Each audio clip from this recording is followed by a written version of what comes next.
Hi, my friends. Brother Morris here again, and today I want to share something with you that is, for me, mind-blowing. Something that when I learned, it just brought me extreme hope, not only for myself, but for the world in itself.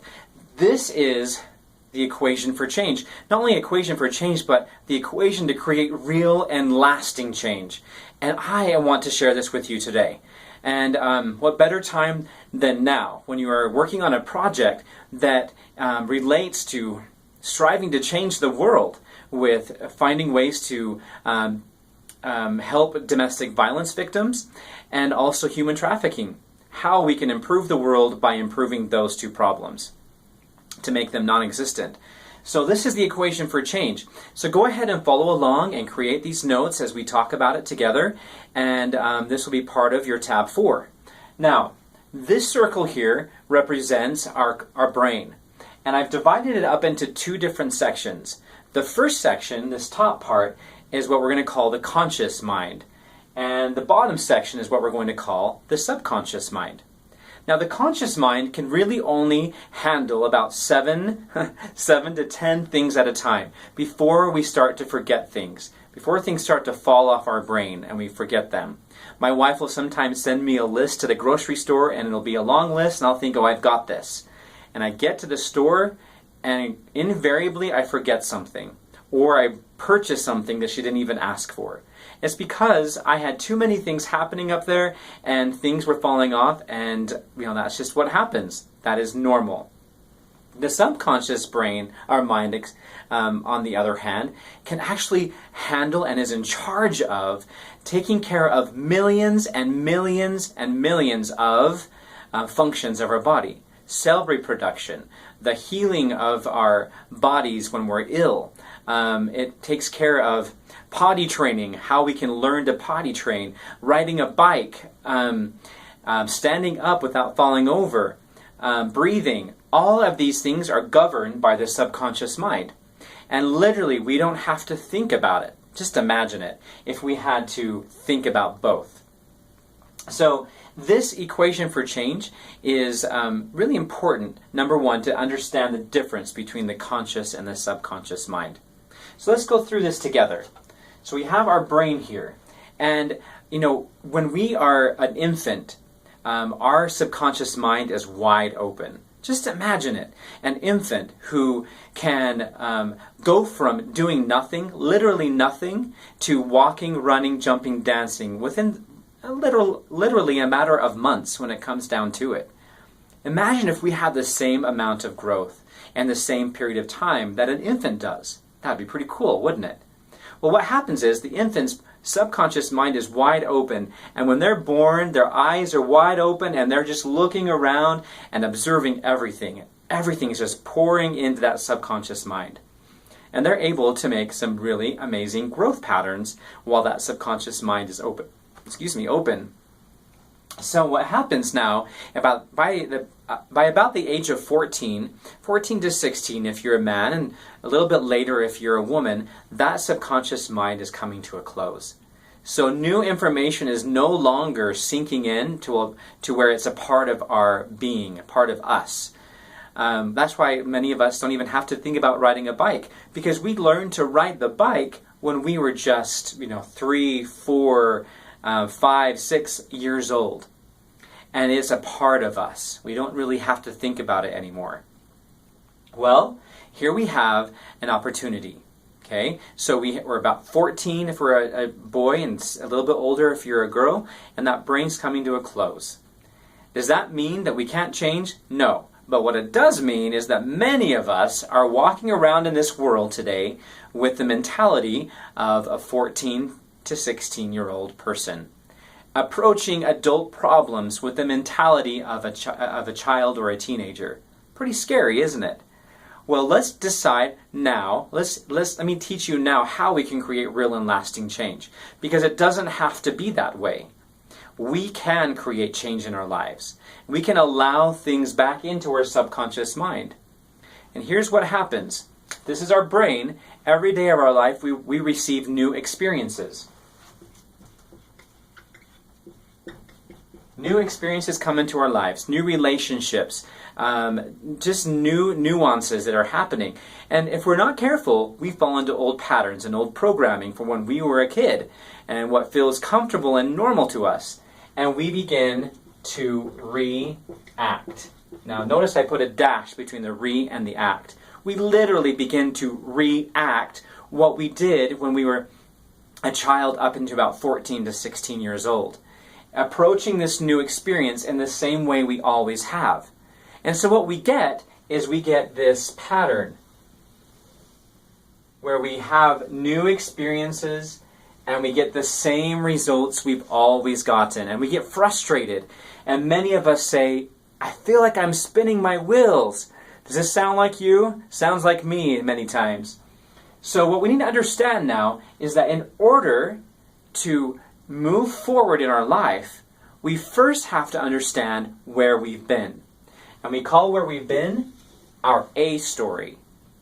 Now this A story is just simply what our programming is. We need to understand what our MO is. What have we always done the same way? And then we need to decide what it is that we want. And we need to create a vision for what we want. We call that our B story over here. So now, if we understand where we've been and the choices that continually keep us in that area of our life, we have now created our B story, and we know which direction we want to go. Now we can make new choices. And these new choices will bring us forward. Will they always be right? Will they always be perfect? No. They will not always be perfect. But we make a choice, we test it, and we adjust. We make a choice, test it, and adjust. And we practice. If a choice isn't perfect, we adjust and make it better the next time. And those new choices will carry us closer to this B story. Now, occasionally, and almost all the time, especially in design thinking, you are going to hit a wall. Now, I call this wall the wall of hesitation.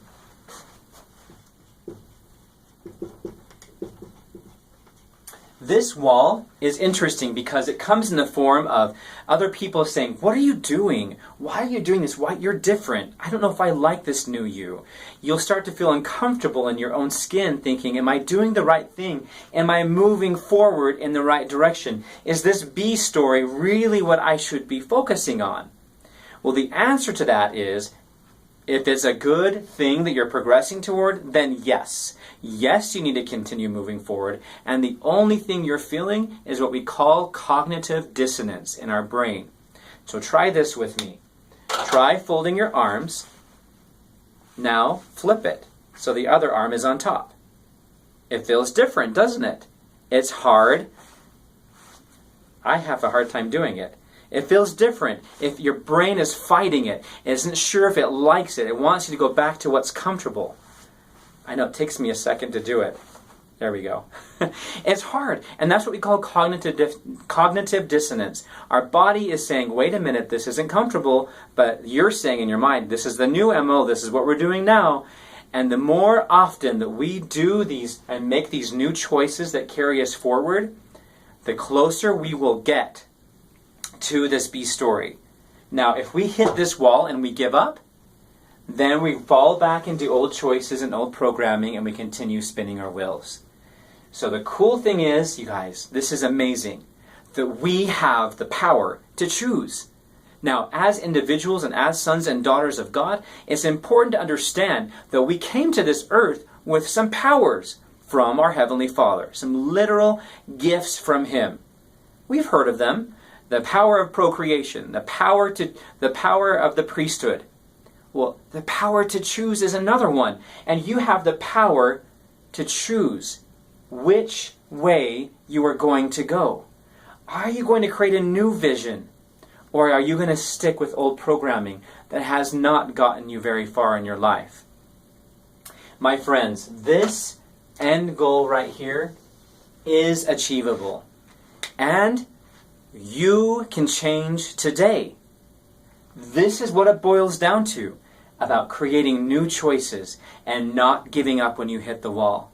When you are in this process right now of trying to help people in domestic violence situations and human trafficking situations, you get to make new choices, new directions that will carry you forward to a solution that perhaps no one has ever tried before. And you get to do this. And it's your power to choose that direction.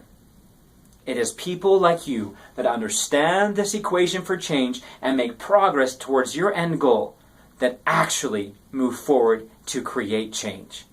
So my friends, your assignment for this tab is to write down this diagram, draw it in your notes under tab 4, and then teach it to somebody.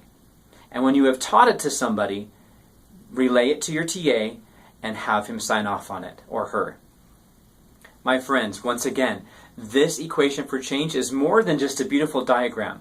This is something that can change your life from bad habits to good habits. Think about it. Boy, I'm going off on another tangent here. Think about it. Why are people addicted to things?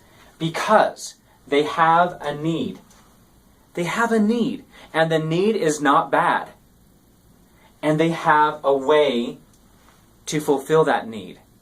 Now, if that way to fulfill need is perhaps pornography or drugs or overeating or swearing or whatever it is, you are going to start making new choices that get you to fulfilling this need that is righteous. And if you get to fulfill that need too many times in a way that is detrimental to your emotional state or to others, then we start to create literal neural pathways in our brain. We start creating a road from need to fulfillment, and we travel that back and forth, back and forth. So you want to end a bad habit? This equation for change applies. All we have to do is create a new story. A new story.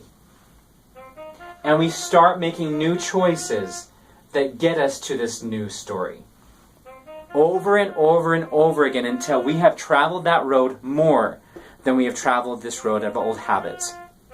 My good friends, go create change. And I know that you can because that's why you're in this class.